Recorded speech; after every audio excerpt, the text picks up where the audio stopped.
Ketegangan di Timur Tengah belum mereda, namun di tengah krisis yang berkepanjangan, muncul sinyal penting dari Eropa.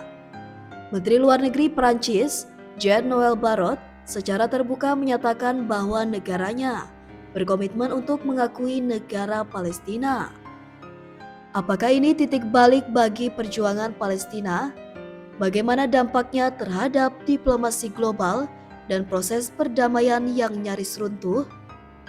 Mari kita bahas secara mendalam. Pada Jumat 14 Juni 2025, dalam forum masyarakat sipil bertajuk Paris Call for the Two-State Solution, Peace and Regional Security, Menlu Prancis Jean-Noël Barrot menyampaikan pidato yang mengejutkan banyak pihak. Prancis akan menjunjung hak rakyat Palestina untuk menentukan nasib sendiri dengan mengakui negara Palestina. Ia menegaskan bahwa komitmen ini tidak akan terpengaruh oleh perkembangan situasi di kawasan, bahkan ketika konflik Israel-Palestina semakin memburuk. Barrot menyebut waktunya telah tiba untuk solusi politik nyata yang menjamin hak dan keamanan bagi kedua pihak. Pernyataan Prancis ini bukan berdiri sendiri. Sebelumnya, beberapa negara Eropa seperti Spanyol, Irlandia, dan Norwegia sudah mengumumkan pengakuan resmi terhadap negara Palestina. Kini, jika Prancis, salah satu anggota tetap Dewan Keamanan PBB, ikut secara resmi, maka tekanan diplomatik terhadap Israel meningkat dan momentum pengakuan Palestina bisa menjadi gelombang global. Hal ini juga akan menggugah negara-negara besar lainnya seperti Jerman, Inggris hingga Amerika Serikat untuk meninjau kembali posisinya. Jean-Noël Barrot menyampaikan bahwa solusi dua negara tetap menjadi satu-satunya jalan menuju perdamaian yang adil dan abadi. Menurutnya, negara Palestina harus layak, berdaulat, dan memiliki pemerintahan baru. Sementara Israel harus mendapat jaminan keamanan penuh dan komunitas internasional harus menyediakan dukungan politik dan ekonomi jangka panjang. Semua ini akan menjadi fokus utama konferensi internasional di New York akhir bulan ini yang diselenggarakan bersama oleh Prancis dan Arab Saudi serta didukung oleh PBB. Meski solusi dua negara terus digaungkan, Barrot memperingatkan bahwa jalan menuju perdamaian semakin terjal. Ancaman yang ia sebut mencakup pembangunan permukiman ilegal yang dipercepat, ancaman aneksasi wilayah Palestina, rasa kebencian yang makin dalam, dan runtuhnya kepercayaan terhadap proses perdamaian. Barrot menyebut bahwa solusi dua negara bukan hanya tujuan moral, tapi juga kewajiban hukum internasional berdasarkan berbagai resolusi PBB. Dalam pidatonya, Barrot juga menegaskan 3 langkah mendesak yang harus dilakukan dunia internasional. 1. Gencatan senjata segera. 2. Pembebasan semua sandera tanpa syarat. 3. Pengiriman bantuan kemanusiaan secara masif dan tanpa hambatan ke Gaza.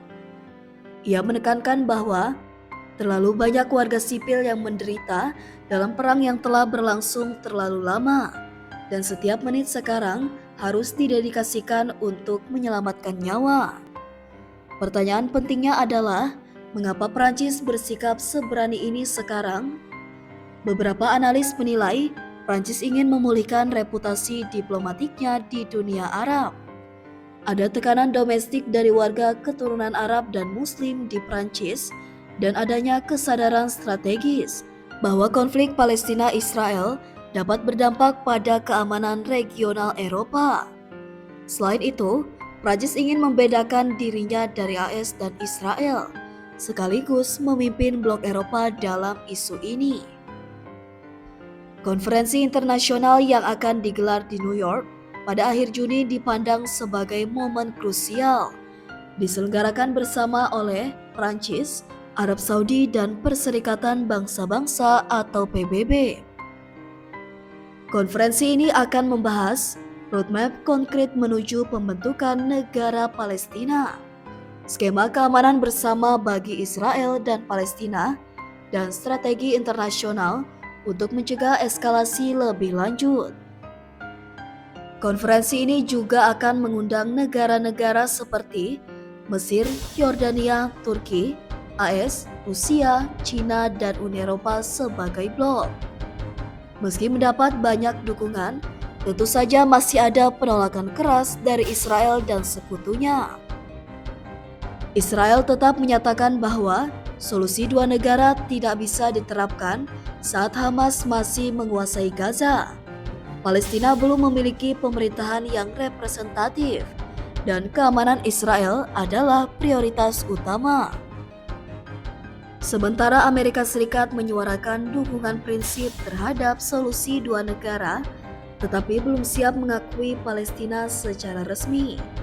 Ini menandakan bahwa langkah Prancis akan menghadapi banyak tekanan geopolitik. Langkah Prancis memberi angin segar diplomatik bagi Palestina. Secara simbolis, ini memberi legitimasi internasional lebih kuat, tekanan moral dan politik terhadap Israel, dan dukungan diplomatik konkret untuk di forum-forum seperti PBB, Mahkamah Internasional, dan lain-lain. Namun di lapangan, rakyat Palestina masih menghadapi blokade total di Gaza, pendudukan di tepi barat, dan krisis kemanusiaan akut. Pengakuan ini penting, tetapi tidak cukup tanpa langkah nyata menghentikan kekerasan dan penjajahan. Langkah Prancis yang menyatakan kesiapan mengakui negara Palestina adalah sinyal bahwa dunia mulai berubah. Setelah puluhan tahun perjuangan, pengakuan internasional terhadap Palestina kini berada di ambang kenyataan. Tapi jalan menuju kemerdekaan sejati tetap panjang dan penuh rintangan. Apa pendapatmu soal sikap Prancis ini? Apakah dunia benar-benar akan mewujudkan solusi dua negara, atau hanya janji-janji politik yang kembali gagal?